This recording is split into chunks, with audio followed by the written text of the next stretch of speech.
Going as far back as the early 90s, The Simpsons has had a mixed track record in the video game market, ranging from arcade classics to spin-offs involving bowling, skateboarding, and even wrestling. They've jumped through a variety of genres while attempting to capture the humour of the show. Some succeed, while others have failed spectacularly. Arguably, the peak of these is The Simpsons Hit and Run. It doesn't hide its game influences at all, but it is arguably the best representation of the long-running series to date.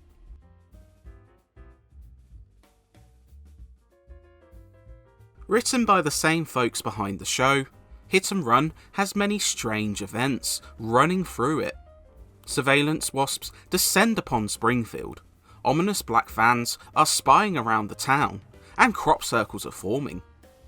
After smashing one of said wasps, Homer discovers a new flavour of cola, Buzz Cola, and after buying some for the family, proceeds with his daily tasks. But little does he know, this is at the centre of a huge conspiracy, which drags the whole family into the mix, putting the fate of Springfield in their hands. Though some have argued that The Simpsons was already beginning to decline by 2003, the story is well written and enjoyably goofy, with plenty of humorous gags to boot.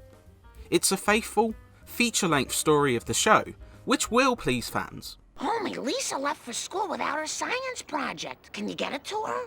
Oh, do I have to? You can drop it off on the way to work. And I have to go to work?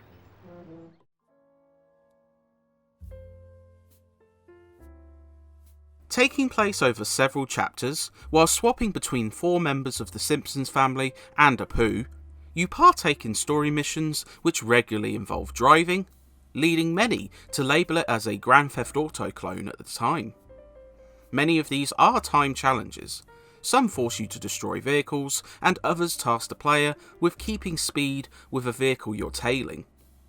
It's hardly original, but surprisingly, it brings improvements over the game it imitates. You can instantly restart missions, removing much of the tedium of failure that came with Rockstar's open-world sandboxes. The guidance system is also far superior, guiding you to objectives with more clarity.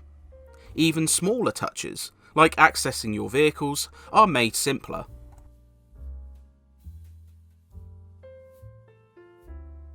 Hit and Run focuses considerably on the driving aspect, with a majority of missions revolving around getting into a vehicle. This is fortunate, in a way, because driving is the strongest aspect here. You can go on foot, utilise a weak punch, and jump around the environment, but the chaotic camera often makes this a chore. Driving, meanwhile, feels smooth and well thought out, with vehicles feeling weighty and handling carefully. The mix of vehicles is also fantastic, from the classic family sedan to other series vehicles like Bart's Honor Roller and Mr. Plow. There's dozens of unlockable cars too, giving incentive to seek out coins to buy them. The only downer is when story missions halt due to the requirement of a locked vehicle, forcing you to seek out coins. Must never run again.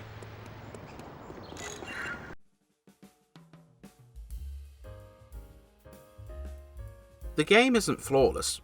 Some of the time challenges can feel brutal, and although the instant restarts do alleviate this to an extent, missing out on a completion because of one slight error can feel crushing. The police, who track you down after a certain amount of property damage, are dogged and can also force you to tear your hair out. There are some technical woes too, such as buggy crashes, problems with the NPC AI, and some missions which cause the frame rate to break, particularly those involving a certain cloaking vehicle. The latter part of the game can also devoid into repetition, forcing you to seemingly replay the same mission multiple times. But these don't spoil what is generally a fun, lively and engaging sandbox romp.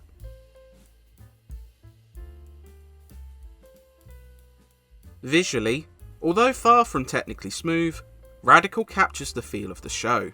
particularly resembling the Treehouse of Horror episode where Homer ventures into the world of 3D. Nothing looks especially detailed, and the frame rate struggles with particle effects and lots of objects on screen, but the vibrant colours, careful recreation of Springfield, and interactive locations, ranging from the Quickie Mart to Moe's Tavern, are great.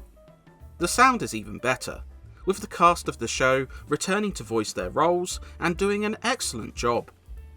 The music fits nicely, with more low-key tracks mixed with fast-paced instrumentation.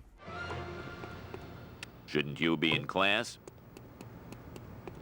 Leave me alone. I'm calibrating the protractors. Please, I'm busy installing asbestos right now. Go to Shelbyville and steal me some math books.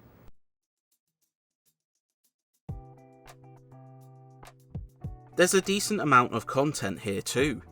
The game lasts a bit over 10 hours, with over 50 missions, including several bonus challenges which unlock special vehicles. There's also dozens of races to partake in, collectible cards, unlockable outfits, and hidden gags to find throughout each map. You can jump between chapters at any time, allowing you to explore at your own leisure and avoid any missables. It's got depth to spare.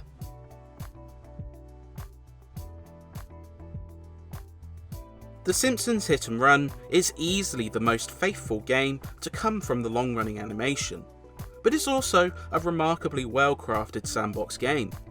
It certainly isn't innovative, but it brings smart improvements to the table, a bevy of fan service for the show's faithful, and plenty of missions to wade through.